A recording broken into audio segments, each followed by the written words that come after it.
25 years ago in 1989, as a real estate professional, he was introduced to the network marketing profession.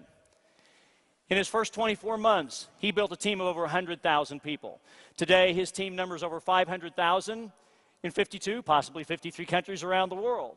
He is a member of the $20 million club in his company. But more importantly than that, he also is a part of not just building a team, but ensuring that he helps the profession grow and his company within it. He brought a technology to his company that's resulted in over $6 billion in sales for that company. To share what he learned and to give his knowledge and give his passion to others, he has developed audio and video series that have sold literally millions of units over the years. So ladies and gentlemen, since you've practiced it and instilled it in your blood, change your state, get to your feet. Let's give a GoPro welcome and let's show him how we love him. Please bring to the stage your first mentor of the weekend, Mr. Nathan Ricks.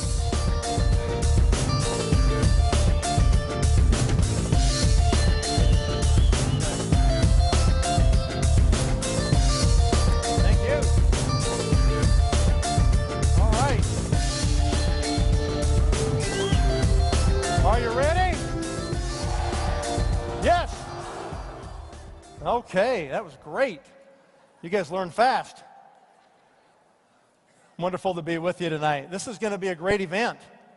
I'm actually flying out tonight after I'm done, and I saw that lineup of speakers. I thought I probably ought to stay. I could learn something here, I'm sure. All these great leaders that are here with you. Anyway, I've never done this before, where I have spoken to an industry group outside of my company.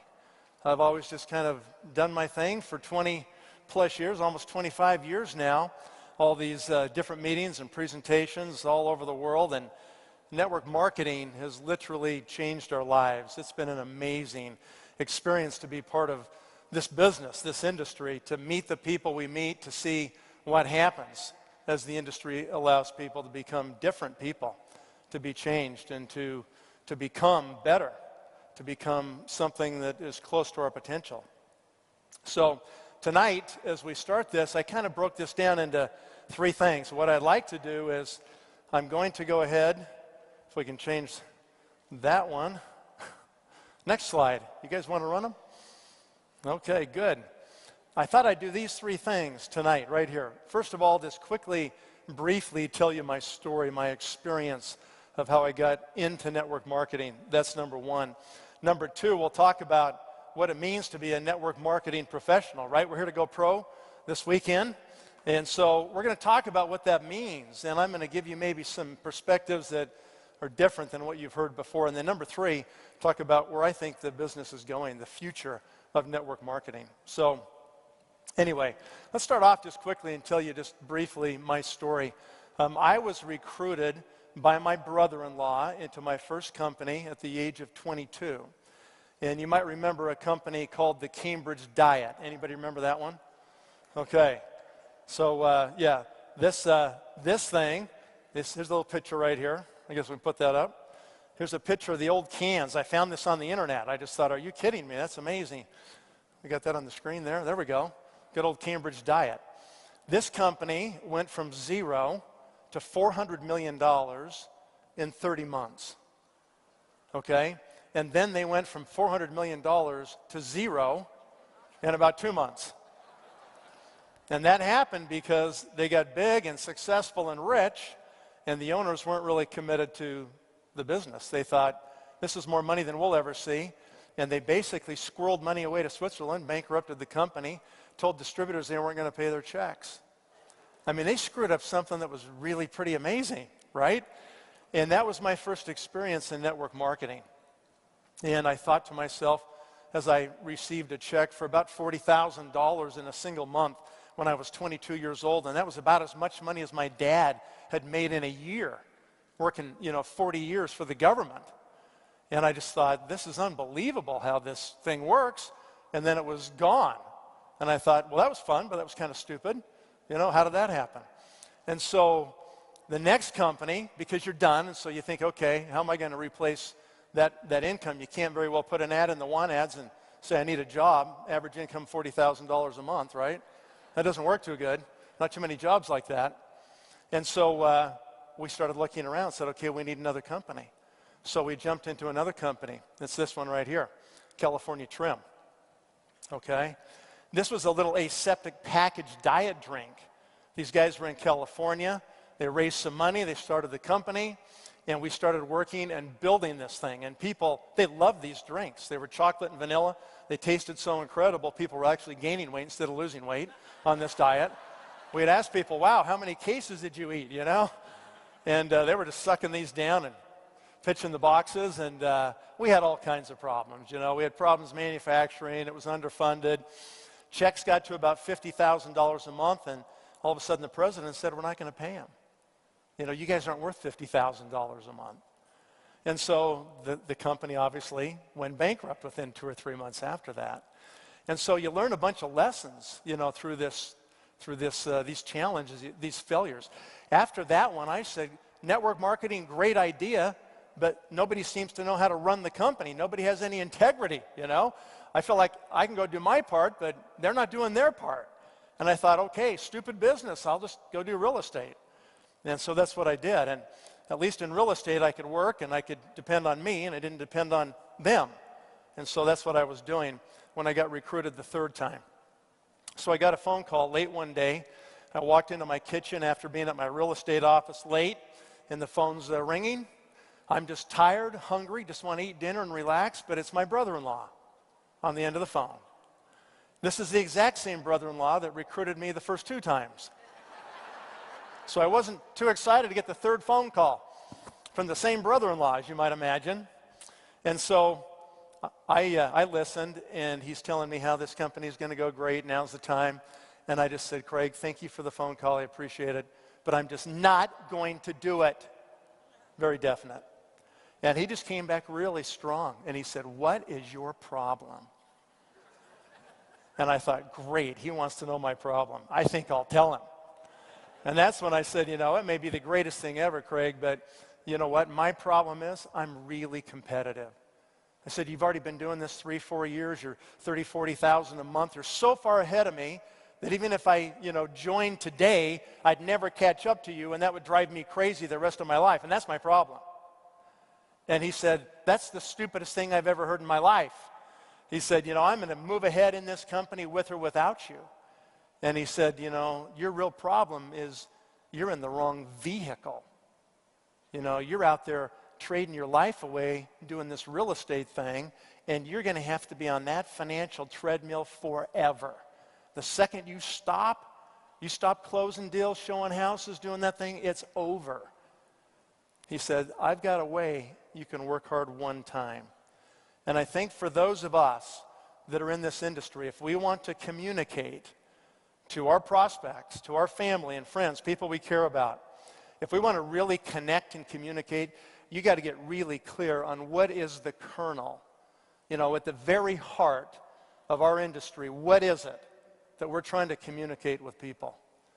We're trying to communicate that we have a way, we have a possibility, we have a chance where they can work really hard one time. One time. And if they're successful at doing it, and there's no guarantees they will be, but if they were successful at doing that, then they could get in a place where they would never worry about money for the rest of their lives, okay? So to me, you know, that's the kernel. That's what I've got to communicate, and that's what he communicated to me. And I don't know if it was just that I hoped that was true or, you know, wanted it to be true or whatever, but I finally put my defenses down and started to listen. And I'm glad he was tough on me, because I'm kind of a hard case, you know. And if somebody tried to recruit me who wasn't that strong, I probably wouldn't be standing here right now. I'd probably still be doing real estate or something else. And so the moral of the story is third time was the charm, and these things have to happen, okay? My mother-in-law, Clara McDermott, said this, 30 years ago. And when we joined this current company we're with, she said, just do 3 things. Just do these 3 things. That's all you got to do. Give us quality products, give us accurate records, and give us checks on time that clear the bank. That's all we want, okay? Just do that. Just focus on that. And if companies were to just focus on those 3 things, and that's all they did, and they got really good at doing those 3 things, we can do the rest, can't we? Can't we? Yes, we can. We can do all the rest. If they do anything more than that, it's icing on the cake, okay? The reason companies don't make it is they don't do these three things very good. And when the distributors know what their role is and the company knows what their role is, then it works pretty good. And my experience has been when the company tries to do the distributor's job, it doesn't work very good, okay? If the distributor's trying to do the company job, it doesn't work very good. So if we can just get those three things in the minds of the companies that we're investing our time with, then it's going to be a fantastic thing. So let's go to number 2. What does it mean to be a network marketing professional? You know, that's what this organization's all about. I mean, I take my hat off to Eric for kind of pulling people together and saying, hey, the industry is in a place where it's maturing, and it's time that we pull people together. We learn from each other. And let's give Eric a big hand. This is a big job. Put this all together. Thank you, Eric. What it means to me when I think about a network marketing professional, I think about these particular, principles, okay? I think about honesty. I think about integrity. I think about accountability. I think about real commitment. And I think about being a finisher. Those are the things that I think about when I think about being a network marketing professional. I think back 25 years ago, almost 30 years ago now, when I was recruited into that first company. It was a little bit of kind of a shyster industry, a little bit of the dripping with gold, people with their shirts unbuttoned down to their navels and gold chains, and every finger had a ring, and it was just a little slippery. And I remember when I was being recruited, I thought to myself, I don't know if I fit in to this crowd, I'm kind of a college-educated, corporate kind of guy. And for me, I said to myself, I can see the power to it. And if somebody could figure out how to run these companies and we could make it professional, where we could attract professionals who get pushed down this path of get a good, education, get good grades, get recruited, go work for a big company, just get on the track. If we could give people a view where they could see this as an alternative, we could attract some really great people. And so in my mind, I thought we've got to change the perception. And I remember the first, probably 10 to 15 years, every time I did a presentation, I was in a suit. And I did it, because I was young and I wanted people to think I was older than I was, and 2, because I thought it's got to be more professional. And over time, we started to see these kind of people start to join the business. When I started, and even today, I say to myself, what are the worst things people say about network marketing? Okay, well, here's some of them right here. People will say, oh, that's one of those get-rich-quick schemes, People are just greedy. They're kind of greedy people that get involved in that. They're not really willing to work. They think it's like winning the lottery. They're going to sponsor just the right kind of people. It's just going to take off, and they're going to be rich. Take advantage of other people. You guys just take advantage of people. That's what you do. You prey on their dreams and their hopes, and you try to put them in the business, and you maybe tell them it's going to be easier than it is, and so forth. And we don't tell them the truth about it, and people have had that happen to them, right? All of these things that people say are responses because something happened to them at some time. Network marketing today, in my experience in North America, is not like it was 25, 30 years ago. Today, most people have been approached by a company, or they've been in 2 or 3 or 4 companies. And so it's not like it's just this new thing. They've had some kind of experience with it. Unfortunately, many times that experience hasn't been really good. It hasn't been great at all in some cases. And so they have these concerns. Number 3, put them back up there. These are flaky people. They just don't stick with it. They've been called enough that they expect that you're going to be gone in 2 weeks, just like everybody else who's called them about whatever it was. And so they don't see you sticking around and being consistent, right? And a lot of times we think it's just going to be this hurry up, this breathless recruiting game, and we're in this big hurry, and we stop, and we don't really stop and try to understand the people and understand that it's about building a relationship with people.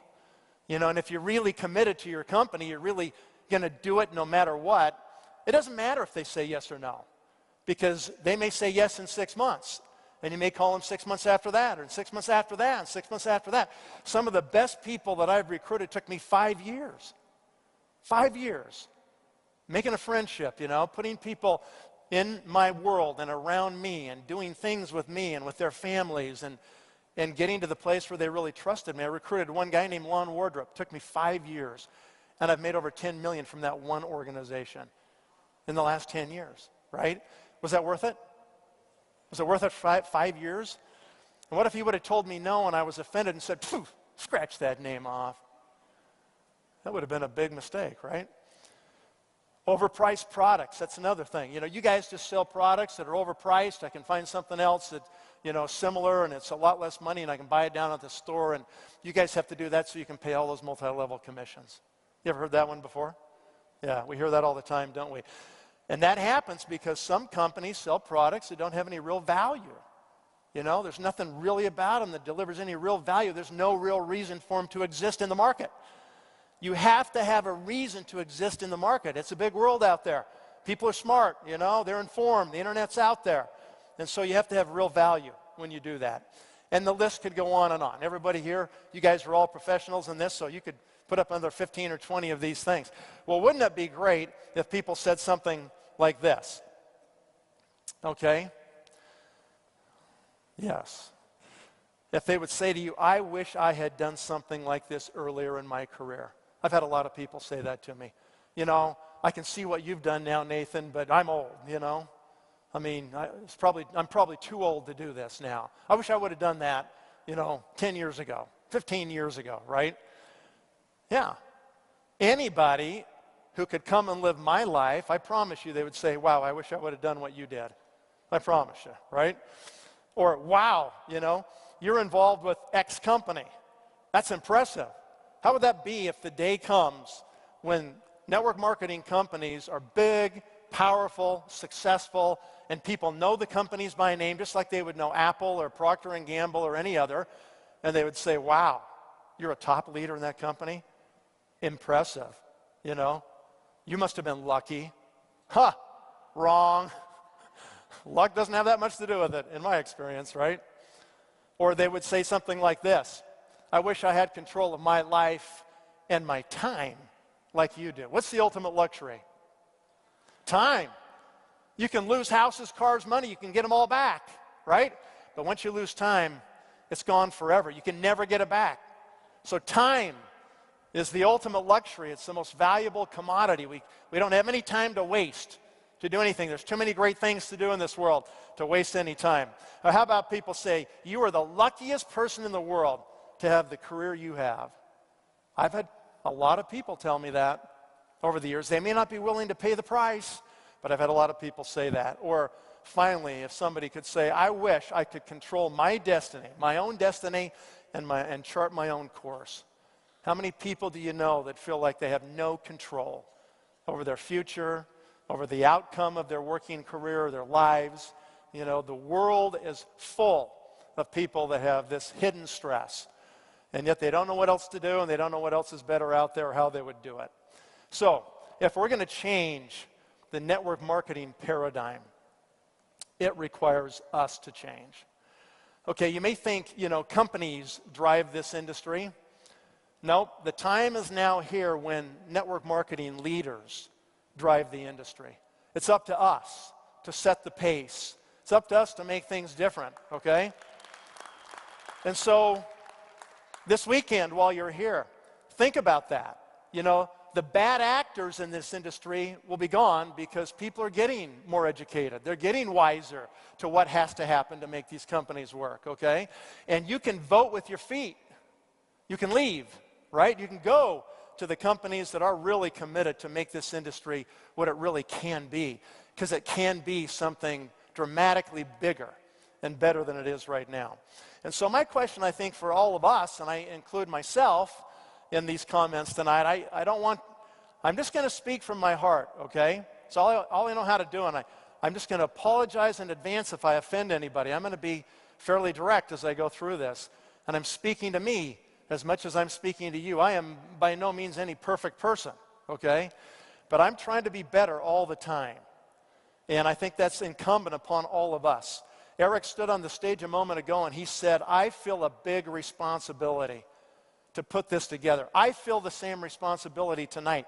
I mean, there's thousands of hours of time sitting in this room. You've come here to learn something of value this weekend. I want you to know I feel that pressure.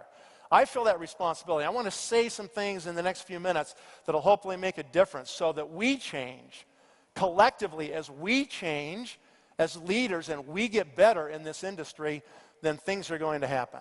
Okay? It's going to change. It's going to elevate the industry. What does honesty really mean? I tell you what, this is a tough one. It is hard to be completely honest in everything you do. You know, it's hard to not, sometimes even innocently mislead people. I mean, my great example of honesty in my life is my father. And my father worked for the county government in our city. And he had a county car. And the county paid the gas for that car and the mileage, right? And I remember, even with my mother, she would say, I need to go downtown close to where you're going, I'll just ride with you. And he would get to a point where in his mind, he would say, this is as far as I can justify driving. I'm going to need to turn this corner, and I'm going to need you to walk those last 2 blocks because I can't spend their money. Now, that may seem really extreme to most of you in the room. It seems extreme to me, okay? I think I'd drop my wife off on the corner and pay a little money or something. But he was always like that. He was this incredible example of 100% honesty. And so that is something that if you're going to build relationships in this business, then you have to be completely honest. You cannot lie, okay? Write this down. The truth is always good enough. It's always good enough, okay? You don't have to lie about your company, about the sales, about your bonus check. You don't have to lie about anything. Because if you're going to develop a relationship with people where they're going to give you their time, that's what we're asking for, isn't it? When we go out and recruit people, we're not asking them to buy a product. That's easy. People can say, well, you're just asking for my money then. You're just selling me a product. We're asking them for their time. It's a much more significant commitment than just asking people for money. We're saying, come lock arms with me and let's go build something. And it's not going to happen overnight. It's going to take us years to really build something substantial. And so we have to be honest. The truth is always good enough. How about integrity? What does it mean to have, complete integrity? It means that your public life and your private life are congruent. They're not these compartmentalized things. We don't act one way in front of the audience, and then we act another way in private. Okay? If you're doing that and you've got this bifurcated life, then that's eventually going to show up someplace. And that becomes this chink in your armor that people start to notice that.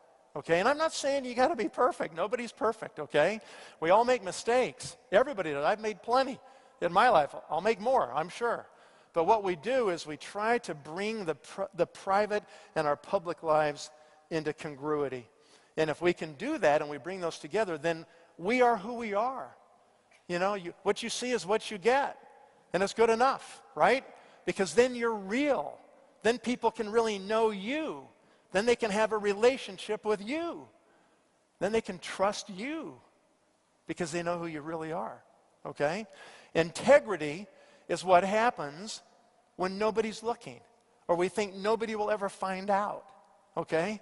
What happens in Vegas definitely does not stay in Vegas, okay?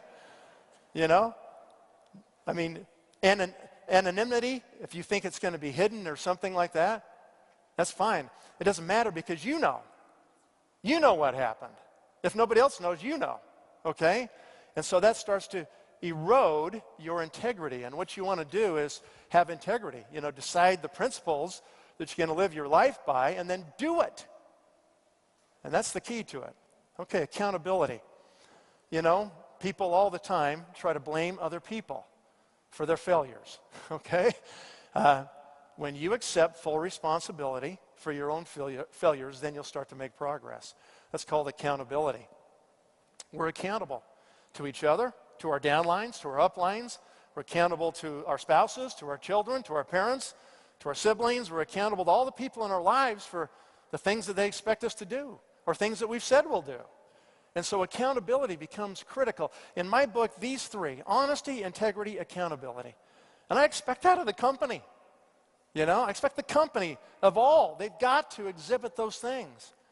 And if they do, then we have a real foundation that we can actually build something on. And if we don't have that, then we really can't. Commitment. You know, we talk about being committed to things. And I'm not sure we understand what that actually means. And I'm going to come back to that in just a moment. We'll talk about being a finisher in just a moment too. Let's go ahead and talk about personal development for just a moment. So we're all in the game of personal development. I think network marketing is the greatest, human development laboratory known to man. Because in network marketing, we go out and we put ourselves on the line every day. When we're out there in the trenches, we're recruiting, we're actually doing, the day-to-day of this business. I mean, that's where the rubber meets the road, right? I mean, that's it. And that's what everybody in our teams and what we have to do is be recruiting all the time, talking to new people all the time. That's our business. Anything else we're doing, we're not really doing the business. And so we've got to be focused on talking to new people. That's our thing that we've got to do. When we do that, we change, we grow, we hold ourselves accountable, okay? We get better at prospecting. We get better at our confidence. Our confidence level goes up. We start to believe. We exercise more faith in the outcomes that we're seeking for ourselves and for the people we're recruiting. We change. We discipline ourselves. We focus. We become better, okay? So to say I'm going to develop myself personally without any morality attached to it, if our personal and private lives are incongruent, that's an oxymoron. It's not going to happen, okay? Honesty, integrity, accountability, having this foundation in our lives is the base we can build off of, or we can change. We can become better, okay? We can become the examples that we need to become. To think otherwise is fooling yourself. All of your happiness in your life, all of the real accomplishments in your life will be based on that kind of a foundation. Anything else is frivolous. I mean, those are the parts of network marketing that I detest.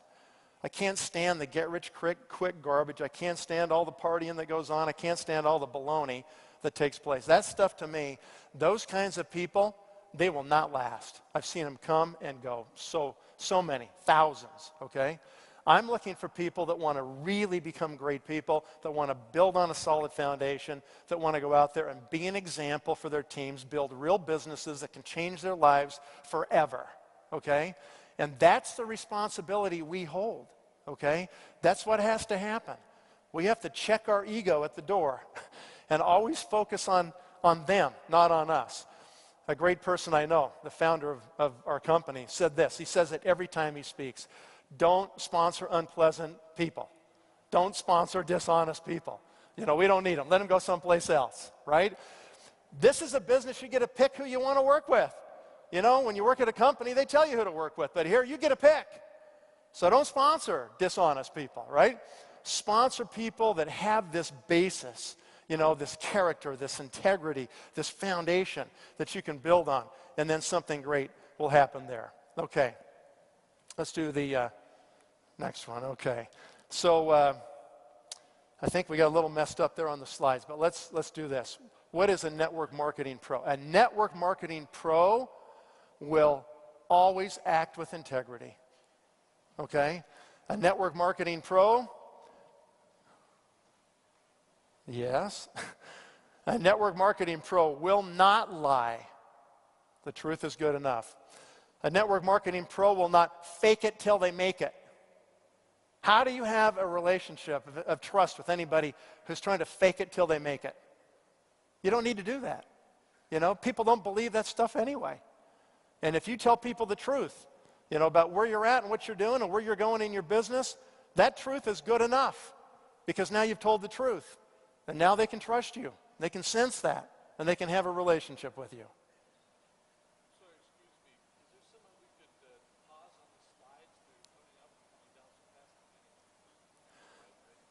I'm sorry, you can't catch the slides? Oh, the slides move too fast. Okay, so backstage, folks, what they want you to do is leave the slides on the screen. It seems like you're cutting back to the camera so quick that people aren't able to take the notes. Is that what you're saying? Okay, very good. Thank you for the feedback. All right. All right, a network marketing pro will match energy for energy with their downline. What does that mean? When somebody commits to give you their time, I mean, they're putting their life in your hands, basically. What they have is the time of their life, right? That's their most valuable commodity, is their time in their life. You owe it to them to be there, to support, you know. When I sponsor somebody, I say this to them. I say, look, this is your business. It's not my business, okay? It's your business. I cannot do this for you. I will not build this for you, okay? Don't ever get in that trap where I hear people say it all the time. Just give me your leads. I'll call them. I'll build it for you. That is the biggest bunch of baloney, okay? You don't have time to do that. You will never develop leaders. You'll never develop a network. You'll never grow anything of any real value. They've got to do it, okay? They've got to step up. I cannot do it for you. I will help you do it. I will guide you. I will be there. I'll match you energy for energy. You press on the gas pedal, I'll press on the gas pedal. You let off the gas pedal, I'm going to let off the gas pedal because I have to. Because if you're not engaged, I owe it to the people that are engaged to spend my time with them in their organizations. Okay? And so you've got to be there to match energy for energy with these people. A network marketing pro will lead by example. Okay? What does that mean? An example in all things, especially honesty, integrity, and accountability. You've got to set that pace, right? A true network marketing pro will set the pace for their teams. You will not ask your team to do more than you're willing to do yourself. You'll make more calls than they make. You'll do more three-ways than they do. You do more webinars than they do. You do more meetings than they do. You'll travel more miles than they'll travel. You set the pace, and then they are inspired, right? Because they watch what you're doing and how you're doing it. A true network marketing pro will always put the needs of the team before their own. How many times have you been there and you just think, I can't do one more call?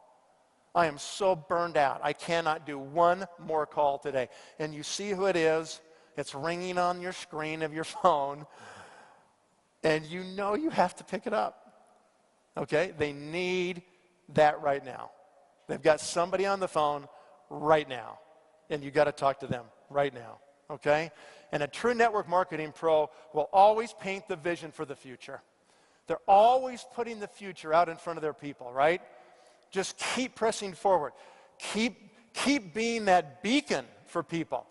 You know, when people lose hope is when they start to give up. And you've got to be that person that shows them that it can be done and that the hope can pay off. Remember, where there is no vision, the people perish, right? They do. Never a truer statement for our industry of network marketing. You've got to paint the vision all the time about where we're going, what we're going to accomplish, and what's going to happen. Okay, let's talk for just a moment about inward versus outward, okay? What does this mean? Why are you in this business?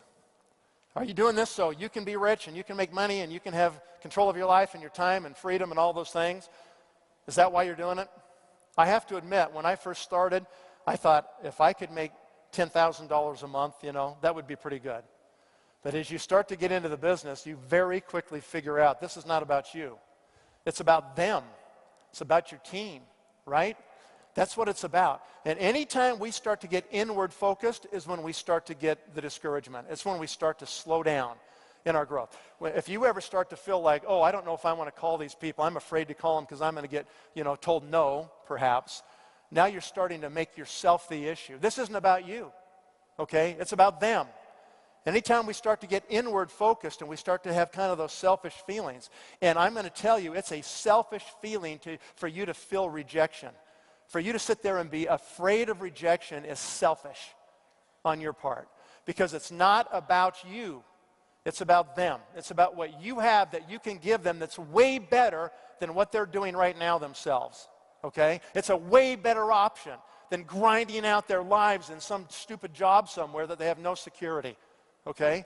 And once you internalize that and you believe that you have that chance, you have that way, that if they work hard one time, it could be over. You know, they could have a totally different life. And as you internalize that, then what happens is you realize it's about them. It's not about you getting told no and feeling bad. Oh, they told me no, and you go suck your thumb and curl up in the fetal position, you know. It's not about that, is it? No, it's not about you. Remember, you are not the opportunity. You're just the messenger. That's all you are, You're just the messenger of the opportunity. You are not the opportunity. Your company's the opportunity. You're the messenger, okay? And your job is to go out and find people that are at 12 o'clock. They're ready, right? They're going to hear it. They're going to understand it because they're ready. They're open. They're looking, and they're going to do something. And somebody's going to find them because they're looking. They're open, and they're going to do something. So anytime you think that, when people start to say, I'm afraid to tell people what my check is, I'm afraid I call this person, they're going to say, so, well, if that's that great, how much are you making? You know, what's your check if it's that good? And people get really afraid of that kind of question. You know, like, what do I say? And that's where they lie. That's where they blow it. You don't have to lie. You can say, I have set my goals, and I'm right on track. I actually made money my first month, or I made money my second month, which usually doesn't happen in new businesses for years, okay? I made money my first or second month. I've set my goals, I'm on track, and I'm excited about where I'm going. I'm making progress, okay? That's it. That's all you have to say, okay? And you just say, I'm just going to keep going. I'm just going to keep doing it, okay? There's plenty of proof that it works, all right? Plenty of proof. Whether you actually pull it off yourself or not is not the issue, okay? There's plenty of proof that network marketing works. Whether you can do it or not, I don't know. I don't know if you can pull it off or not. I don't know if you're disciplined enough, you're willing to talk to enough people and do all the things you need to do to make it happen, okay? I don't know if you can do that, but I know that it works. I know it works, okay? And so it's just a matter of plugging in and being consistent, making sure you got a company that's going to go the distance, and you just do it, okay? So think about that. Here's another one to think about. It's faith versus fear. I don't know how you describe this otherwise, but for me, this business is all about having faith. You got to believe in the future, that the future is going to be better than it is today. And if you understand that you cannot have faith and fear in your body at the same time, those two are mutually exclusive. They cannot coexist in your body at the same time. Either you've got faith and you're looking forward and you're outward focused, or you've got fear and you're inward focused and you're concerned about you and your feelings and if you're going to be, rejected, hurt, or not accepted or listened to or whatever it is, okay? So I just remember when I started my business, I had 3 little girls under the age of 5. I just bought a new house. I had a new house payment. And I didn't have very much money in the bank. I had $30,000 in the bank. I needed $5,000 a month to pay my bills. I stopped my real estate business cold turkey, jumped into my network marketing company, and I had 6 months of money. 6 months to make more than $5,000, or I was BK. I was going to go bankrupt, right? So I had to do it. And I remember digging in, and I remember when I would kneel down at night, say my prayers before I go to bed, I would plead with Heavenly Father. I would say, please help me to find the right people. I got to feed these kids, Please help me to find the people that will understand what I'm saying. Help me to say the right words, Help me to understand what I need to do. Please put these people in my path because I got to make it. I got to figure out how to do it.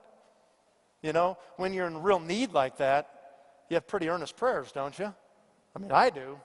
And so it's all about faith to me. It's about believing in the future of where you're going. And what is that? I mean, what is the future reality?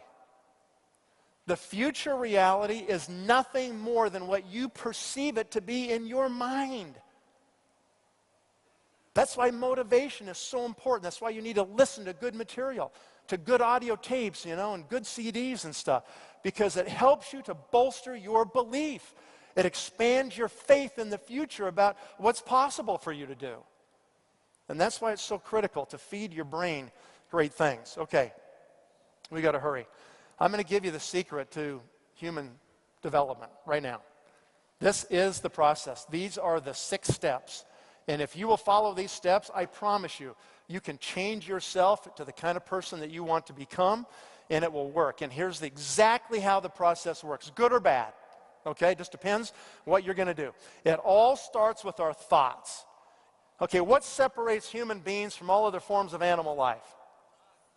We have the ability to reason, to think, to create the future in our mind before it exists in reality. That's how every great thing is created. Somebody conceives of something that no one else has thought of or conceived of in a particular way, and all of a sudden they have this driving focus to accomplish, to create reality out of that vision that they had about the future. So Most human beings I know squander this in a huge way. This is the one thing you have that no other form of life has, right? And yet, do we sit and even think? It all starts with our thoughts. What are we thinking about every day? Okay? So, your thoughts will lead to words. Okay? If you think something enough, you will eventually verbalize it. You'll say the words. That's what you'll do. And when you say the words enough times, then guess what happens? Eventually you'll act. You'll take action on those words. So you think it, and then you will say it, you'll speak it, and then you will do it. You'll start to take action on it, okay? And when you take action consistently, then what does that become? That becomes a habit, all right? Actions repeated over and over again form themselves into the habits of our lives. And when you repeat these habits, if they are good or bad, they will create your character. This is how people create character, okay? And character fixes your destiny. That's what happens, okay? Do you believe that? It is true, okay? Thoughts lead to words. Words lead to actions. Actions repeated become habits. Habits create our character, and our character fixes our destiny. Okay, what are you going to be remembered for? When it's all done and they come to your funeral, what are people going to say about you? Okay, are they going to say that person was a true leader, that person sacrificed, that person, gave everything, right? They always thought of everybody else before themselves. They served their team. They were a true servant. Okay, that's what it takes. You want to be a great leader in this business? You better be a great servant. You got to be willing to do all those things that other people aren't willing to do. Thoughts and actions either build us up or they destroy us. One or the other. It's as simple as those thoughts in our head. Are you controlling what goes into your head?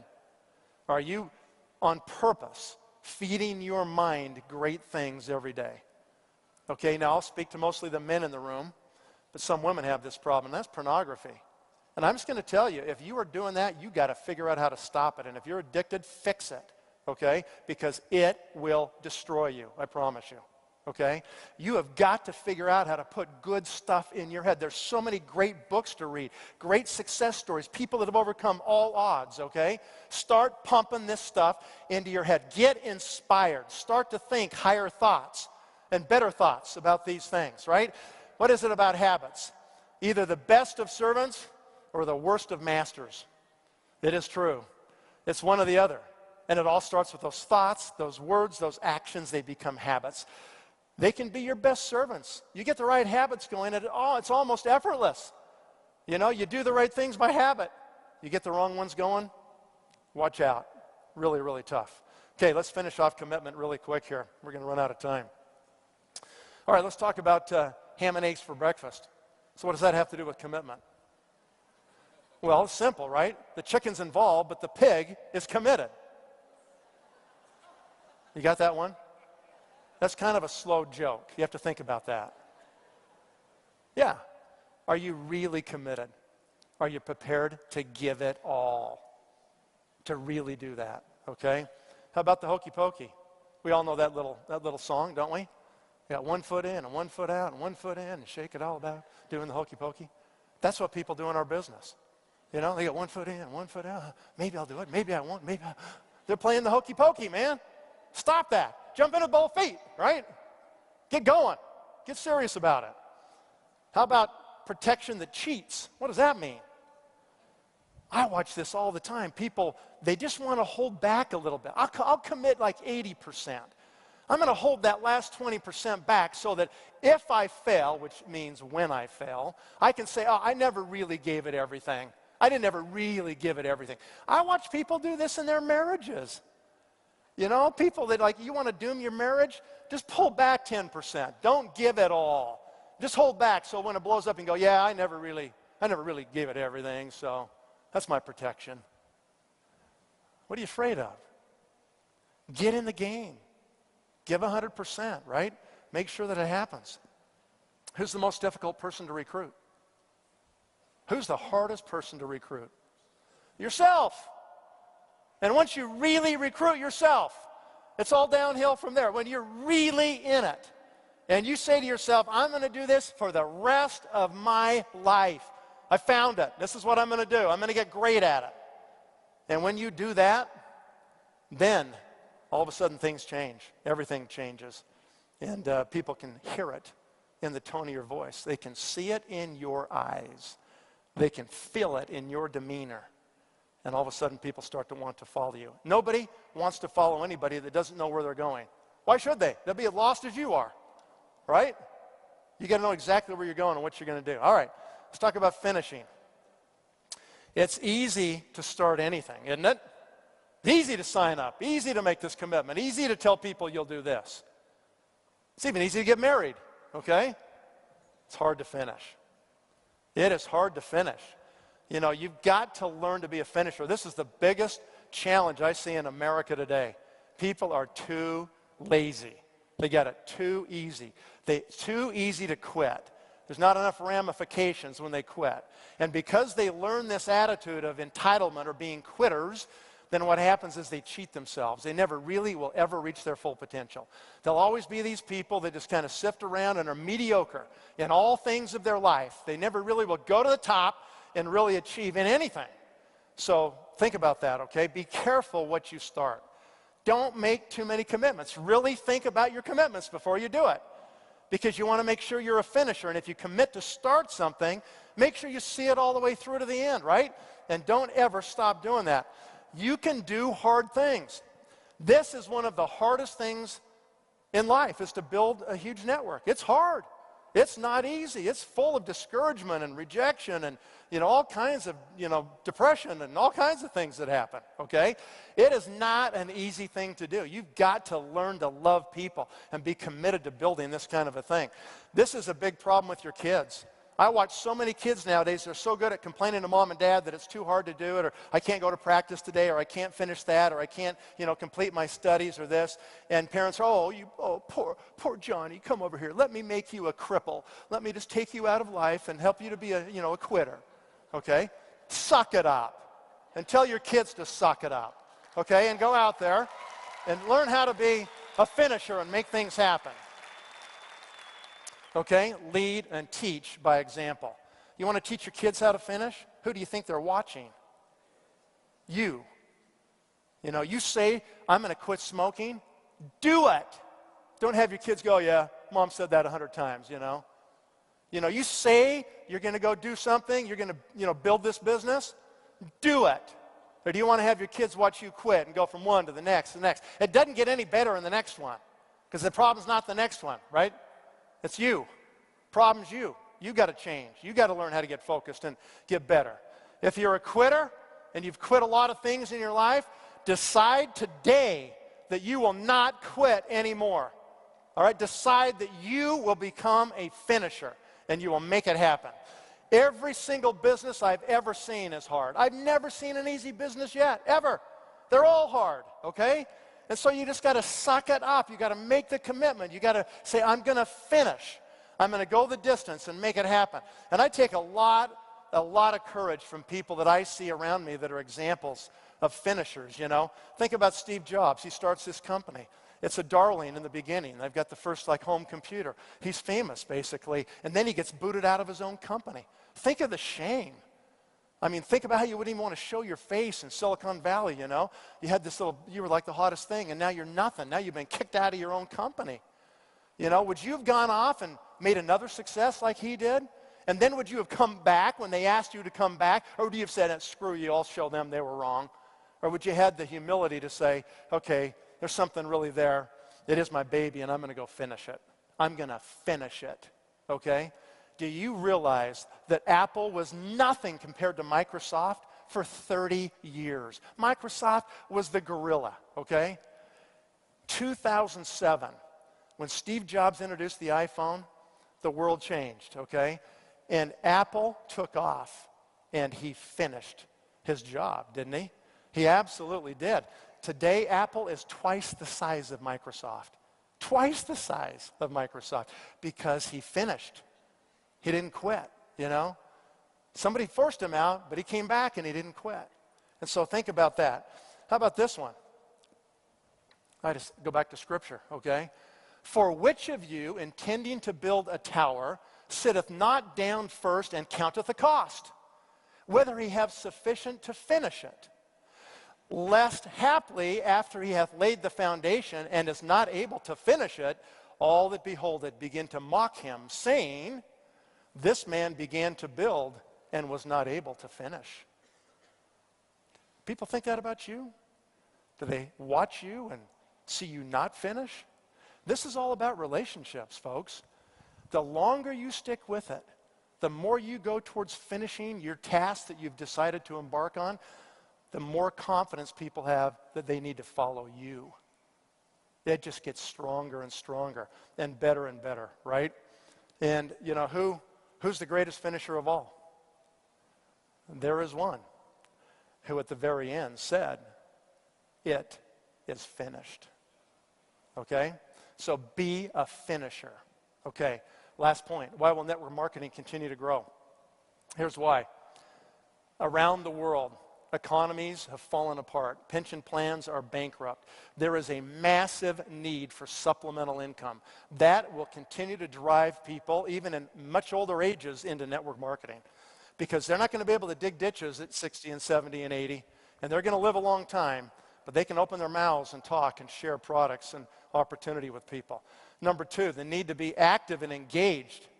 People are going to live a lot longer. Just being involved, being active and engaged and having your mind working is a really important thing. It's social and it's belonging, right? It's a more efficient business model. In this business, nobody gets paid unless they really produce, right? In the corporate world, people get paid all the time without producing. Number four, today the world is a network. The whole world's become a network. The world has come to our business model. That's what's happened. And it's getting stronger and stronger. And that's one reason our future is unbelievably bright. And in this business, rewards equal contribution. In this business, there's no such thing as being overpaid, and there's no such thing as being underpaid. Doesn't exist. You get paid exactly what you've produced in terms of people and network and product volume. Exactly what you're worth. No more, no less. So that's a value judgment right there, okay? And number six, we're going to see unparalleled growth rates. Right now, we're seeing them in this industry right now. And so when you stop and consider the future, okay, just to wrap up the presentation here, we have, since the beginning of this industry, we started around late 50s in this country, only 13 companies have achieved $1 billion in annual revenue. 13. And there have been hundreds of thousands of companies. 13, okay? Anytime you have a new industry, it's like the Wild West. The same thing happened in franchising. You know, 70 years ago, people came up with this idea, well, we could actually franchise. We could create a business model, and then we could, like, franchise that. We could get people to pay us for it, and we could brand this thing, and we could take some of the task away from them and just sell them a little business model, and they could just get into these things, and they could do it and make money. And in the beginning of franchising, it was horrible. People were selling ideas and ripping people off and double selling territories to people and screwing people out of their money. And eventually, regulation came to the industry of franchising. And then we had the monsters born, you know, Subway and McDonald's and all these companies. And franchising is looked on as a completely legitimate industry. It has created lots of millionaires. It's a tremendous new way to distribute product, okay? That same thing, that process is happening with network marketing. The crazy, stupid, Wild West days are going away. And we're seeing companies that have professional management, that understand the power of these business models, that are emerging right now. And we're on the cusp of really changing this whole industry as it matures. That's where we come in as leaders, where we vote with our feet. We make sure that we hold people accountable that run these companies. We make sure that this industry doesn't get tarnished by a few that are bad, the bad apples. And we make sure that it can reach its real potential, because it can be way better. It's more efficient than any other kind of business model. And because it's more efficient, it can actually become better and bigger. It should become bigger and better. We're just beginning to hit our power band in this industry. This industry really is just coming out of its infancy right now. People have really figured out what the models are and how to do it and how to be consumer protective and how to make sure that people see a different view We changed the paradigm of network marketing. The old business models are fading. They don't work anymore, and people know it. Technology is massively on our side in a huge way, like no one could ever have imagined it would be like this. I couldn't imagine when I started doing this 30 years ago that it would be like this, that I could talk to anybody, any place, anytime in the world for free, for as long as I wanted. That didn't exist before when I started in this business. And because of this, the companies now that are the biggest companies, you know, are 12, 13 billion. Those are big companies. But they're really not very big compared to the Apples, you know, and the Microsofts and the Procter & Gambles and the Coca-Colas of the world. We're talking $100 billion companies that have, you know, had a business model they've been working on for 150 years in many cases, right? This business model is relatively new, but it's maturing. And that's why I really believe we're going to see in the future $20 billion companies, $30 billion companies, $40 billion companies in this industry. And if you're lucky enough to learn this industry and be part of it, then your future is going to change. But most importantly, you will affect the lives of literally millions of people in the process of doing that. And it all depends on us. So be a network marketing pro. Thank you very much. Good night.